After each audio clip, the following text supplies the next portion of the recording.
ప్రియమైన వాళ్ళారా, ప్రభు అయిన యేసుక్రీస్తునామములో అందరికీ వందనాలు. మరి ఈ దినం కూడా మన యొక్క బైబిల్ వాక్య ధ్యానము అపోస్తలుడైన పౌలు గలతీయులకు రాసిన పత్రిక 6వ అధ్యాయము 9వ వచనం చదువుతానండి. మనము మేలు చేయుటయందు విసుకక ఇందము, మనము అలయక మేలు చేస్తేమేని తగిన కాలమందు పంట కోతుము. కాబట్టి మనకు సమయం దొరికిన కొలది అందరి ఎడలను, విశేషముగా విశ్వాస గృహములకు చేరిన వారి ఎడల మేలు చేయదము. ఇక్కడ విసుగక ఇండుము అంటే మరి చెప్పాలంటే నిలకడగా ఉండాలనేట్టుగా. కొన్ని విషయాల్లో మనం నిలకడగా ఉండాలా. పర్సీవరెన్స్ అనేటువంటిది, నిలకడగా ఉండుట అనేటువంటిది చాలా ప్రాముఖ్యమైన కార్యముగా మనం చూస్తుంటున్నాం. ఈ నిలకడగా ఉండుట అనేటువంటి దాని గురించి మనకు విశ్వాస జీవితంలో ఎంత అవసరము అనేటువంటి దాన్ని కొన్ని వాక్యాలు మనం చూసుకుందాం.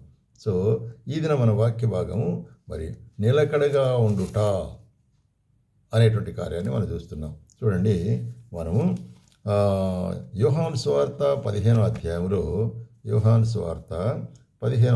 9వ వచనంలో ఒక మాట చూస్తున్నాం.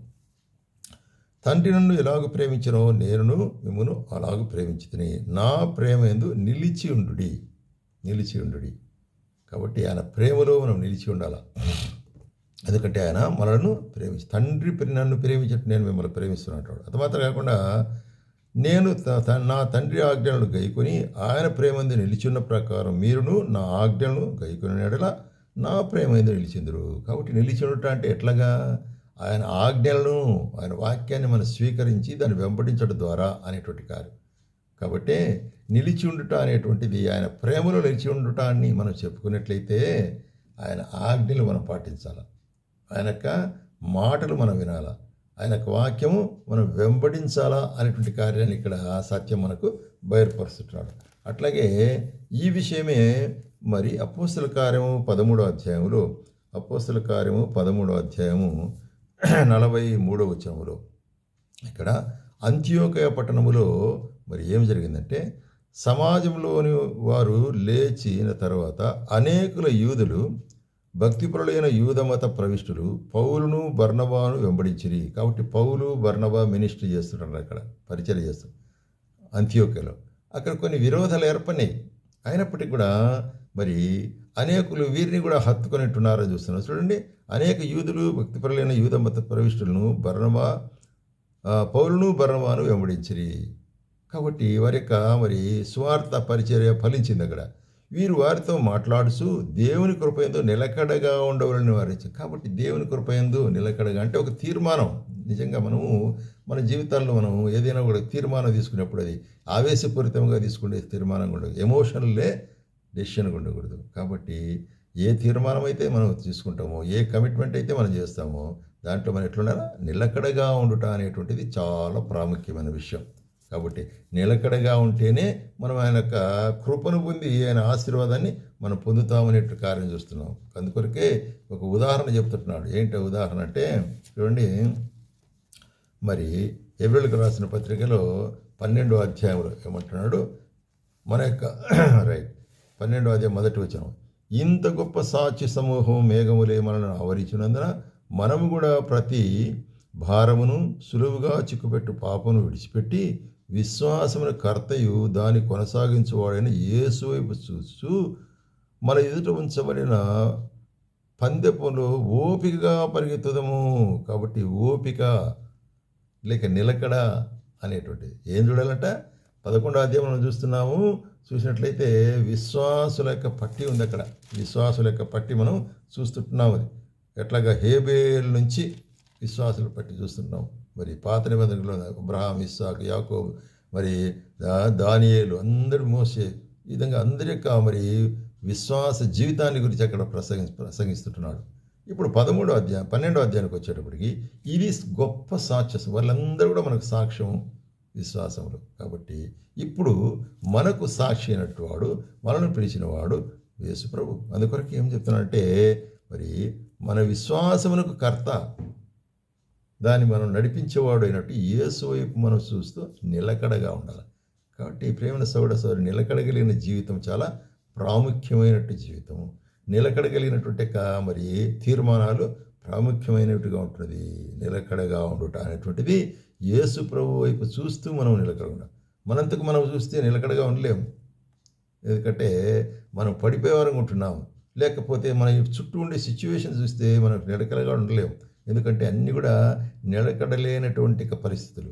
ఇటువంటి నిలకడలేని పరిస్థితుల మధ్యలో మనం నిలకడగా ఉండాలంటే మన దృష్టి యేసు ప్రభు వైపు ఉండాలా. ఈ యొక్క సూత్రం మనం నేర్చుకునవలసి అనుకుంటున్నాం. అందుకొరకే పేతురు కూడా అంటాడు, 1 పేతురు 1వ అధ్యాయం 13వ వచనములో, కాబట్టి మీ మనస్సు అను నడుము కట్టుకొని, చూసారా ఎంత బాగా చెప్తున్నాడో, మీ మనస్సు అనేటువంటి నడుము కట్టుకొని. కాబట్టి మనస్సు అనేటువంటి ఆ నడువు కట్టుకుంటా అంటే ఏంటంటే, మనసును కట్టుకుంటా అంటే ఏంటి, ఏకాగ్రత వహించి ఒక దాని మీద తీర్మానం మీద నిలిచిడుట. నిబ్రమైన బుద్ధి గలవారై యేసుక్రీస్తు ప్రత్యక్షమైనప్పుడు మీకు తేబడి కృప విషయమై సంపూర్ణమైన నిరీక్షణ కలిగి ఉండు. కాబట్టి మనం నిలకడగా ఉండాలంటే ఒక సూత్రం ఏంటంటే, మనకు యేసు ప్రభు మనకు ఏ యొక్క బహుమానాలు తీసుకుని వస్తాడో, ఏ ఆశీర్వాదం తీసుకుని వస్తాడో దాని విషయమైన జ్ఞానం మనం కలిగి ఉండాలి.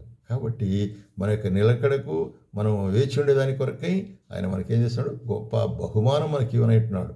కాబట్టి మరి ఏమంటున్నాడంటే, సంపూర్ణ నిశ్చయత కలిగి ఉండాలి.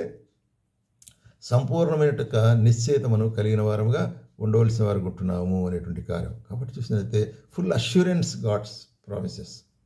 కాబట్టి నిలకడగా మనం ఉండుట. నేను పరిశుద్ధుడున్నాను కనుక మీరును పరిశుద్ధులైనడి. పరిశుద్ధత కూడా అవసరము, చాలా ప్రాముఖ్యమైంది అనేటువంటి. ఇప్పుడు ఉదాహరణగా మనం చూసినట్లయితే మరి యోహానుకు ప్రకటన గ్రంథంలో ప్రత్యక్షమైనప్పుడు ఇక్కడ దేవుడి దర్శనం ద్వారా ప్రకటనలో ఏం చెప్తున్నాడు, సంఘాల గురించి చెప్పేటప్పుడు 3వ అధ్యాయం 11వ వచనంలో ఒక మాట చెప్తాడు, నేను త్వరగా వచ్చున్నాను, ఎవడనూ నీ కిరీటమును అపహరింపకుండానట్లు నీ కలిగిన దాన్ని గట్టిగా పట్టుకొనుము. కలిగిన దాన్ని గట్టిగా అంటే నీవు నిలిచి ఉండుము అనేటువంటి కార్యం కదా, నీవు నిలిచి ఉండుము అనేటువంటి కార్యము మనం చూస్తున్నాం. కాబట్టి నిలిచి ఉండుట అనేటువంటిది మన జీవితాల్లో చాలా ప్రాముఖ్యమైన కార్యం.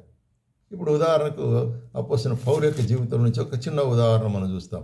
ఎట్లాగంటే అపోస్తలుడైన పౌలు యొక్క జీవితంలో ఆయన ఈ నిలిచి ఉండే దాని గురించి ఏ తీర్మానంలో ఉంటున్నాడు అనే కార్యం చూస్తాము. ఫిలిప్పీలకు రాసిన పత్రిక 3వ అధ్యాయము 12వ వచనం ఏమంటున్నాడు ఇక్కడ, ఇదివరకే నేను గెలిచితనని అని అయినను, ఇదివరకే సంపూర్ణ సిద్ధి పొందితేనను నేను అనుకోవట్లేదు, కానీ దేని నిమిత్తం క్రీస్తు యేసు చేత పట్టబడితేనో దానిని పట్టుకునే వాళ్ళని పరిగెత్తుచున్నాను. కాబట్టి నేను ఈ లోకంలో ఆయన్ను వెంబడిస్తుంటున్నాను. అయితే నేను సంపూర్ణుడైనని చెప్పలేను. అయితే ఏం చేస్తున్నాను, నేను ఆ సంపూర్ణత కొరకై నేను ప్రయాసపడుచుంటున్నాను. కాబట్టి సహోదరులారా, నేను ఇదివరకే పట్టుకుని ఉన్నానని తలంచుకొనను. అయితే నేను ఒకటి చేయుచున్నాను, ఏంటిది, వెనకున్నవి మరిచి ముందున్న వాటి కొరకై వేగిరపడుచున్నాను. అది మన జీవితాల్లో వెనకున్నటివి అయిపోయింది, దట్ ఇస్ హిస్టరీ. ముందున్నటువంటి ఏంటి అనే దేవుని కార్యం కొరకు, దేవుని ఆలోచన కొరకు, దేవుని తలంపుల కొరకు మనం ముందుకు సాగాల. దేవుని యందు ఉన్నతమైన పిలుపు. కాబట్టి మన పిలుపు ఎటువంటి పిలుపు, ఉన్నతమైన పిలుపు అని నువ్వు ఎప్పుడైతే దృష్టి కలుగుతావో అప్పుడు ఆ ఉన్నతమైనటువంటి దేవుని యొక్క పిలుపు మనం ఎట్లా ఉండాలా, విధేయులముగా ఉండవలసి అనుకుంటున్నాము. ఆయన ఉన్నతమైన పిలుపునకు ఏం దొరుకుతుందంటే మనకు బహుమానం దొరుకుతుంది. కాబట్టి మనం ఏదో గుడ్డిగా మనం యొక్క ఆత్మీయ జీవితంలో ముందుకు సాగలేదు. మన కొరకైనా ఒక గురి ఉంటున్నది, ఆ గురి దగ్గర మనకు బహుమానం ఉంటున్నది. యేసు ప్రభు దాని కొరకే మనం పిలిచి ఉంటున్నాడు. కాబట్టి ప్రియమైన సోదరి, నిలకడ జీవితం అనేటువంటిది అవసరం. చంచలమైన జీవితం ఏమీ సమకూర్చలేదు. చంచల మనస్కుడు మరి ఎప్పుడే కానీ స్థిరుడుగా ఉండలేడు. కాబట్టి మన మనస్సును కేంద్రీకరించి యేసు ప్రభు మీద, ఆయన వాక్యం మీద, ఆయన చెప్పాలంటే ఆయన వాగ్దానాల మీద మనము నిలకడగా ఉండుట. అందుకొరకే నిలకడగా ఉండి అంటున్నాడు అనమాట. కాబట్టి విసుగక నిలకడగా ఉండాలంట. అదే గలతీయులకు రాసిన పత్రికలో మనం చదివిన మాట అన్నమాట. ఏం చెప్తున్నాడు ఇక్కడ, మేలు చేయుటందు విసుగక ఉందము, అలయక ఉందము. విసుగక అలయక అంటే మనం ఉండవలసి, నిలకడగా ఉండినట్లయితే ఆయన మనకు ఆశీర్వాదం అనుగ్రహించేవాడుకుంటున్నాడు. కాబట్టి ఈ నిలకడ అనేటువంటిది మన యొక్క జీవితాల్లో మరి మనం ఒక తీర్మానంతో నిశ్చయించుకొని ముందుకు సాగవలసిన వారుకుంటున్నాం. కాబట్టి ఆ ఉన్నతమైన పిలుపు నీకు నాకు ఉంటుంది. కాబట్టి దాని కొరకై మనము నిలకడగలిగిన జీవితముగా మనము జీవించాలనేటువంటి దేవుని వాక్యం మనకు బయలుపరిచే కార్యం.